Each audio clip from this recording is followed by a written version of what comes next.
بسم اللہ الرحمن الرحیم۔ السلام علیکم عزیز طلبہ، پنجاب گروپ آف کالجز کی طرف سے میں ہوں آپ کا اردو کا استاد عرفان پاشا۔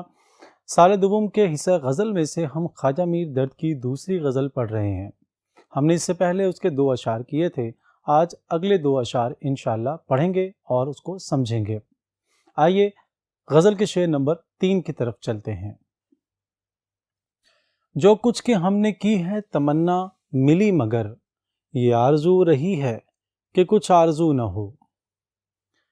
شعر کا مفہوم یہ ہے کہ ہم نے آج تک جو خواہش کی، ہماری ہر خواہش پوری ہوئی، لیکن اب یہ تمنا ہے کہ کوئی تمنا نہ رہے باقی۔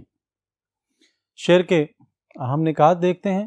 سب سے پہلے دیکھیں اس کے فنی محاسن میں صنعت تکرار، یعنی وہ الفاظ جو اس میں دہرائے گئے ہیں، آرزو اور آرزو، اسی طرح کے اور کے، ان الفاظ کی تکرار ہوئی ہے۔ صنعت ترجمۃ اللفظ، تمنا اور آرزو۔ جب شعر میں 2 ہم معنی الفاظ آ جائیں، ایک لفظ دوسرے کا معنی بنتا ہو، ترجمہ بنتا ہو، مترادف الفاظ ہوں، تو انہیں ہم کہتے ہیں صنعت ترجمۃ اللفظ۔ یعنی تمنا اور آرزو چونکہ ایک دوسرے کے معنی ہیں، ایک دوسرے کا ترجمہ ہے، ایک دوسرے سے مترادف ہیں، معنی میں ایک ہیں، چنانچہ ہم اس کو صنعت ترجمۃ اللفظ کہتے ہیں۔ اگرچہ میری ہر تمنا پوری ہوئی ہے، لیکن اب یہ آرزو ہے کہ دل میں کوئی آرزو نہ رہے۔ شاعر یہ کہہ رہا ہے کہ میں نے آج تک جو چاہا مجھے وہ ملا ہے۔ میں نے دنیا چاہی، مجھے دنیا ملی۔ میں نے دنیا کی چیزیں اور اشیاء چاہیں، مجھے وہ ملی۔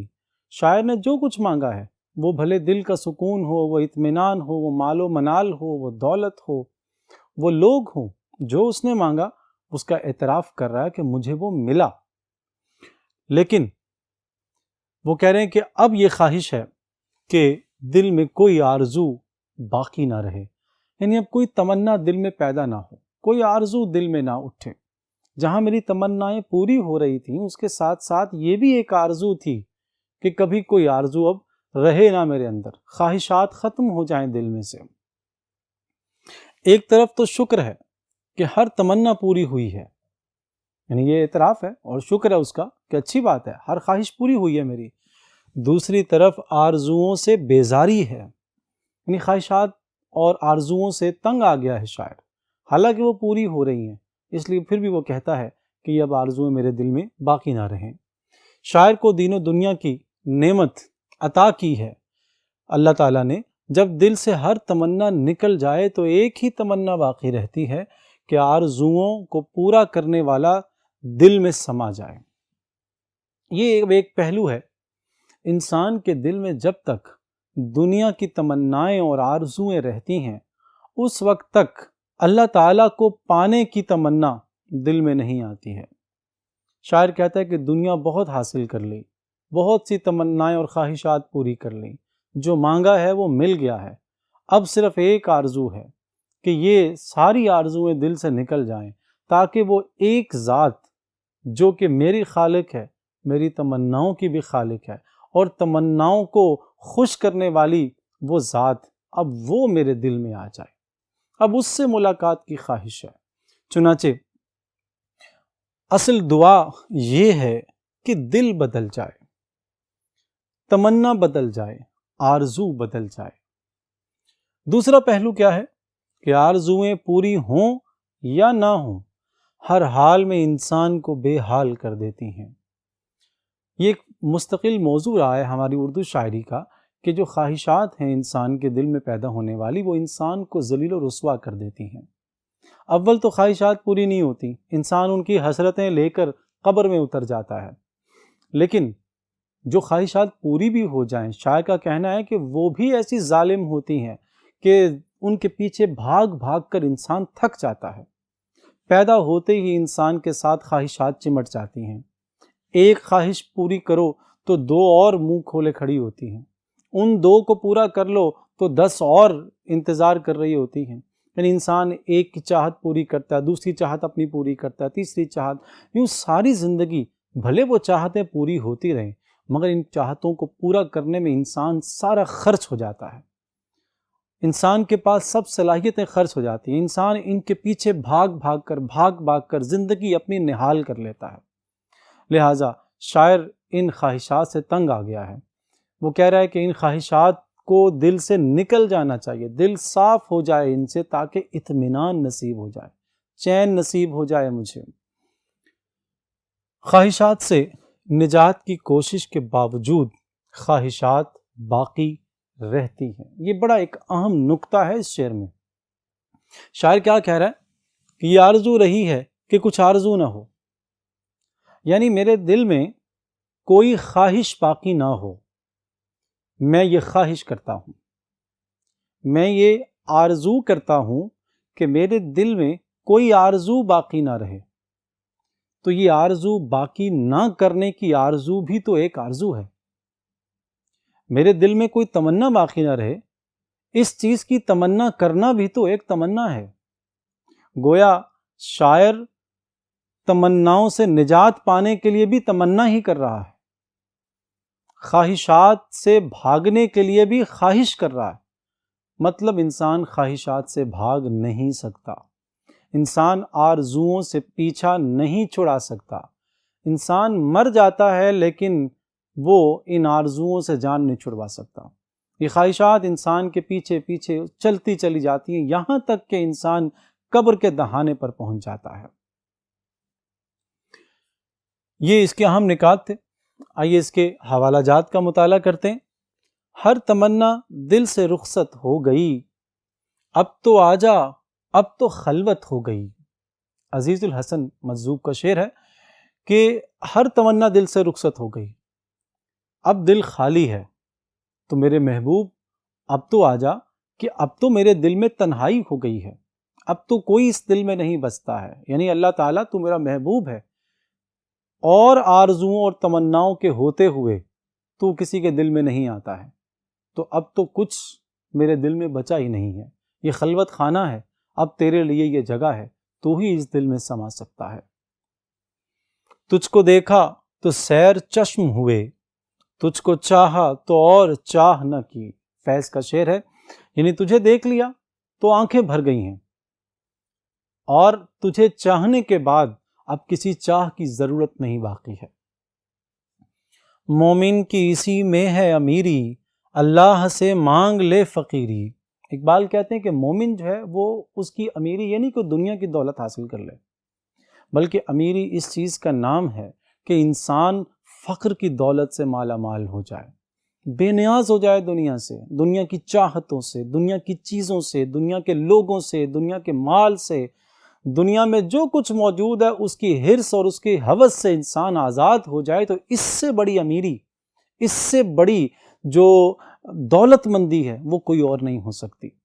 یہ دولت مندی اصل میں یہ ہے کہ انسان بے غرض ہو جائے، انسان فقر کی دولت سے مالا مال ہو جائے، یعنی دولت انسان کے پاس ہے، اگر یہ اللہ کی عطا ہے، مگر دولت کی محبت نہیں ہے۔ جیسے کہ شیخ عبد القادر جیلانی رحمۃ اللہ علیہ کا بڑا مشہور واقعہ ہے۔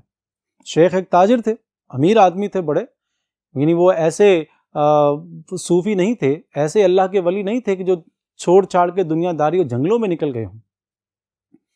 شیخ ایک مرتبہ بیٹھے ہوئے تھے کہ ان کے ملازم نے آ کے خبر دی کہ شیخ وہ جہاز جو کہ تجارتی مال لے کر آ رہا تھا، خبر آئی ہے کہ وہ سمندر میں ڈوب گیا ہے۔ تو شیخ نے اپنے دل پہ ہاتھ رکھ کے کچھ دیر کے لیے سر جھکایا اور اس کے بعد کہا الحمدللہ۔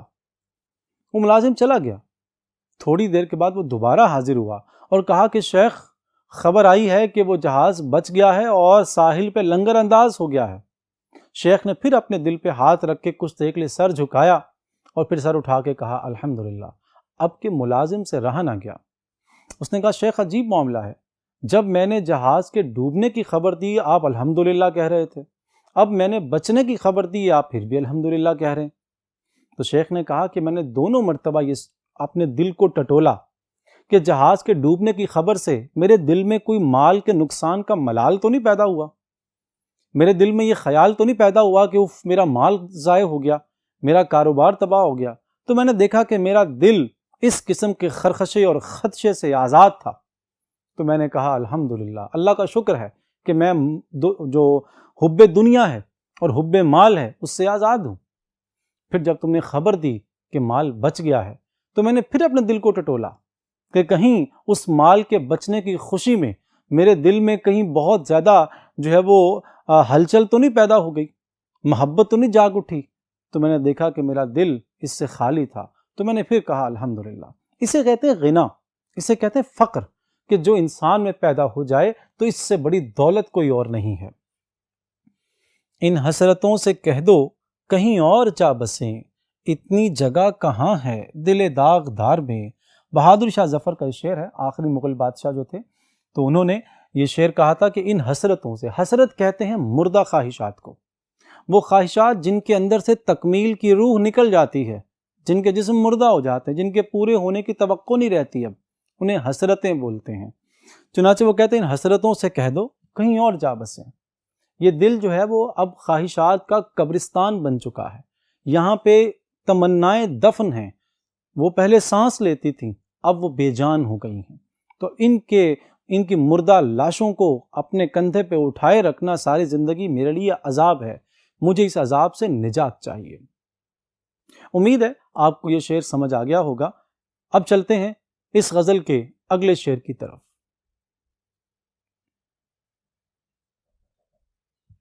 شعر نمبر 4 ہے، جوں شمع جمع ہوویں گر اہل زباں ہزار، آپس میں چاہیے کہ کبھی گفتگو نہ ہو۔ جوں شمع کے مانند، اور اہل زباں جو ہے وہ جمع ہوں آپس میں، تو کہتے ہیں کہ ایسا بھی کبھی ہو کہ وہ آپس میں بیٹھ کر کوئی گفتگو نہ کریں۔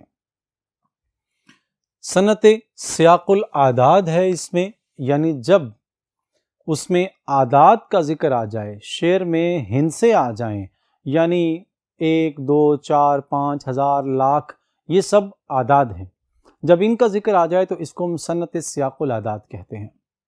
تشبیہ ہے اس میں، جوں شمع کے مانند، اور اسی طرح تشریحی نکات میں پہلی چیز ہے خاموشی میں نجات ہے۔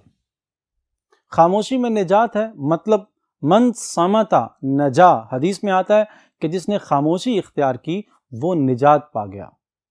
تو جو شخص نجات حاصل کرنا چاہتا ہے وہ چپ سادھ لے، حد الامکان خاموشی کو اپنا وظیفہ بنا لینا چاہیے، یعنی بجائے اس کے کچھ بولنے سے بہتر ہے کہ ہم خاموشی اختیار کریں۔ نبی اکرم صلی اللہ علیہ وسلم نے فرمایا کہ فضول بولنے سے خاموش رہنا بہتر ہے۔ انسان جب بولتا ہے تو بولتا چلا جاتا ہے، اگر وہ 100 باتیں کرتا ہے اس میں سے 10 باتیں ٹھیک بھی ہوں گی، مگر جو 90 باتیں ہیں اس میں وہ فضول ہیں، جس میں اس نے اپنی صلاحیت بھی ضائع کی اور کردار کو خود خراب کیا، لوگوں کے ذہنوں میں اپنا برا تصور اس نے خود بٹھایا ہے، اپنا برا تاثر اس نے خود بٹھایا ہے۔ اہل زبان کو شمع سے تشبیہ دی ہے، شمع کے شعلے کی شکل انسان کی زبان سے ملتی ہے، یعنی اہل زبان سے مراد وہ لوگ جو بولنے کی صلاحیت رکھتے ہیں یا جو بولتے ہیں، اور انہیں شمع سے تشبیہ کیوں دی ہے؟ کیونکہ شمع کے جو اوپر سر پہ جو شعلہ جلتا ہے اس کی شکل زبان سے ملتی ہے۔ اب دیکھیے کہ ہم جب جلتی ہوئی شمع کو دیکھتے ہیں تو ہمیں دکھتا ہے کہ وہاں پر یوں اس کا جو شعلہ ہے وہ ایسے ہمیں دکھائی دیتا ہے، تو یہ جو شعلہ ہے یہ انسان کی زبان سے تھوڑا ملتا جلتا ہے، مماثلت ہے اس کی اس سے۔ اس لیے خواجہ میر درد نے کہا ہے کہ شمع کو دیکھو، اس کے پاس بھی زبان ہے، مگر کبھی کسی نے اس کو بولتے دیکھا ہے، کبھی کسی نے اس کی آواز سنی ہے۔ کہتے ہیں کہ شمع جلتی ہے، پگھلتی ہے، مگر بولتی نہیں ہے۔ ہم دیکھتے ہیں کہ شمع جب جلتی ہے تو اس کے ادھر یہاں پر اس کے قطرے گر رہے ہوتے ہیں، یہ اس کے آنسو ہیں۔ شمع جل رہی ہے، پگھل رہی ہے، اس کا بدن گھل رہا ہے، وہ تکلیف میں ہے، اس کے آنسو بھی گر رہے ہیں، مگر زبان ہونے کے باوجود شمع نے کبھی آواز نہیں نکالی، کبھی شکوہ و شکایت نہیں کی، اس نے وہ خاموش رہتی ہے اور جلتی رہتی ہے، اپنا کام کرتی رہتی ہے۔ حرف شکایت زبان پر نہیں لاتی، اہل زبان جمع ہوں تو انہیں شمع کے مانند خاموش رہنا چاہیے۔ یعنی جو اہل زبان ہیں، یعنی جو بولنے والے لوگ ہیں، انہیں چاہیے کہ آپس میں جب مل بیٹھیں تو خاموشی اختیار کریں۔ دیکھیں، ہم لوگ جب کہیں بیٹھتے ہیں تو ہمیں اگر 2-4 لفظ آتے ہوں، اگر ہمیں 2-4 باتیں آتی ہوں، ہم چاہتے ہیں کہ اس کا اظہار کریں، ہم وہ لوگوں کو بتائیں تاکہ لوگوں پر ہماری علمیت کی دھاک بیٹھ جائے، محفل میں چھا جانے کا گر ہمیں آ جائے۔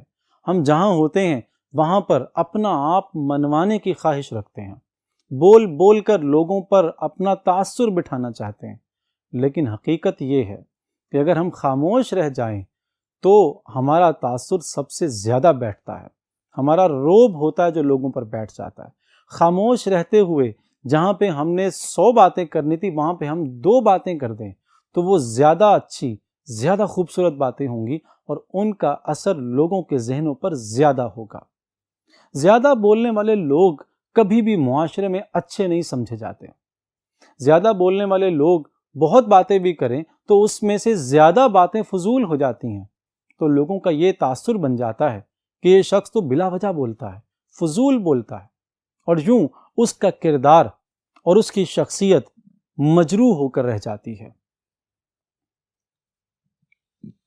سکوت بھی ایک فصیح و بلیغ گفتگو کا نام ہے۔ فصیح بہت بڑی گفتگو، اور بلیغ ایسی گفتگو جو کسی کو سمجھ آ جائے، جو کسی کے دماغ تک، ذہن تک پہنچ جائے۔ تو جو خاموشی ہے یہ بہت خوبصورت گفتگو ہے، یہ بہترین انداز ہے گفتگو کرنے کا۔ سمجھنے والے خاموشی کی زبان کو آرام سے سمجھ جاتے ہیں۔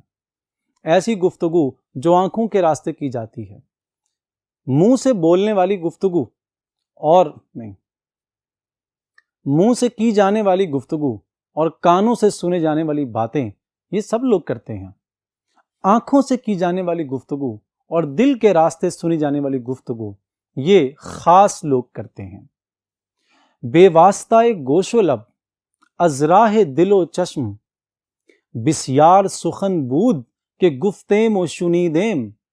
فارسی کا شعر ہے کہ ہم نے بے واسطہ گوش و لب، یعنی کانوں اور ہونٹوں کے واسطے کے بغیر، بے واسطہ گوش و لب از راہ دل و چشم، دل اور آنکھ کے راستے سے، بسیار سخن بود، بہت سی ایسی باتیں تھیں کہ گفتیم و شنیدیم، جو ہم نے کہیں اور ہم نے سنی۔ یہ ایک بہترین راستہ ہے، لیکن گفتگو کرنے والے اگر اس کو سمجھیں کہ وہ گفتگو کو کم کر کے خاموشی کے راستے سے گفتگو کرنا اور سمجھنا سیکھ لیں۔ شمع کا جلنا بھی سکوت ہے اور پگھلنا بھی سکوت ہے، وہ جلتی بھی خاموشی سے ہے، پگھلتی بھی خاموشی سے ہے۔ اب یہاں ایک اور پہلو ہے، اہل نظر اور اہل صفا کو مشاہدہ حق کی کوئی بات عوام الناس میں نہیں کرنی چاہیے۔ اہل صفا میں، اہل تصوف میں جو مشاہدہ حق ہے، یعنی جب وہ اپنے مراقبے میں ہوتے ہیں، جب وہ اپنی خاص کیفیت میں ہوتے ہیں، تو اس وقت وہ جو کچھ دیکھتے ہیں انہیں وہ لوگوں میں بیان نہیں کرنا چاہیے، وہ خاموشی اختیار کریں۔ شخصیت کی مضبوطی اس چیز کا نام ہے کہ رازوں کو دل میں چھپا کر رکھا جائے۔ بشر راز دلی کہہ کر ذلیل و خوار ہوتا ہے۔ انسان جب اپنے دل کے راز کہہ دیتا ہے تو وہ رسوا ہو جاتا ہے۔ گفتگو، بات جب تک انسان نہیں کرتا ہے وہ انسان کی غلام ہوتی ہے۔ لفظ جب تک انسان ادا نہیں کرتا ہے وہ انسان کے غلام ہوتے ہیں، لیکن جب وہ انسان کر دیتا ہے، بول دیتا ہے، تو انسان پھر ان کا غلام بن جاتا ہے۔ پھر آپ کا کہا ہوا وہ لوگوں نے سن لیا ہے، اب وہ بات آپ سے منسوب ہے، اچھی تھی تو آپ کی نیک نامی، اور اگر بری تھی تو آپ کی بدنامی ہے۔ اخفا اور خاموشی ہی اس راہ میں سب سے بڑا کمال ہے۔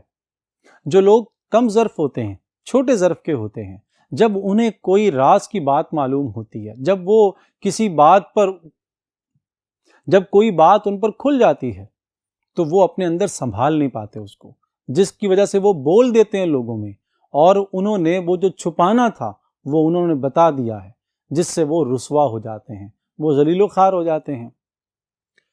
تکلیفوں اور مصیبتوں میں شکوہ و شکایت سے باز رہنا چاہیے۔ یہ ایک اور بات ہے اس میں، انسان کو اللہ نے دنیا میں بھیجا کس لیے؟ کہ وہ اللہ تعالیٰ کی عبادت کرے، اللہ تعالیٰ کی غلامی کرے، بندگی کرے، اس کے احکام کی اطاعت اور پیروی کرے۔ یہ انسان کا مقصد ہے زندگی میں۔ اب اس اطاعت میں اس پر مشکلات بھی آتی ہیں، اس پر مصیبتیں آتی ہیں، کلفتیں آتی ہیں، صعوبتیں آتی ہیں اس پر۔ تو انسان کا کام کیا ہے کہ اللہ کے حکم سے ان پر صبر کرے۔ صبر کا مطلب ثابت قدم رہے ان کے اوپر، ڈٹا رہے ان کے اوپر، اور اپنی زبان بند رکھے۔ اللہ تعالیٰ سے شکوہ نہ کرے، اللہ سے شکایت نہ کرے، اس لیے کہ وہ خالق ہے، اور ان مصیبتوں میں انسان کی آزمائش ہے۔